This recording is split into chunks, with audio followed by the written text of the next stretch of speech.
കുസൃതിക്കാരനായ കുഞ്ഞ് കുരുത്തക്കേട് കാട്ടി അപകടത്തിൽപ്പെടുമെന്നാകുമ്പോൾ അമ്മ അവന് ചുട്ട അടി കൊടുത്ത് പിന്തിരിപ്പിക്കാറില്ലേ? അത് ആ അമ്മയുടെ ക്രൂരതയല്ലല്ലോ, അവൻ്റെ നന്മയ്ക്ക് വേണ്ടിയല്ലേ?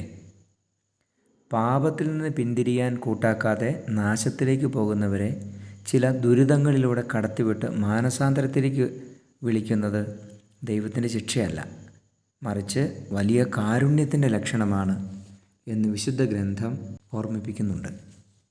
നമ്മുടെ നാശം സഹിക്കാനാവാതെ നമ്മെ തിരുത്തി നേർവഴിക്ക് നടത്തുന്ന ദൈവകാരുണ്യത്തെ നമുക്ക് വാഴ്ത്താം. മാനസാന്തരത്തിൻ്റെ ഫലങ്ങൾ പുറപ്പെടുവിച്ചുകൊണ്ട് ദൈവകരുണയിൽ ആശ്രയിച്ച് നമുക്ക് ജീവിക്കാം. നമ്മുടെ കർത്താവ് യേശു മിശിഹായുടെ കൃപയും പിതാവായ ദൈവത്തിൻ്റെ സ്നേഹവും പരിശുദ്ധാത്മാവിൻ്റെ സഹവാസവും നിങ്ങളോടുകൂടി ഉണ്ടായിരിക്കട്ടെ.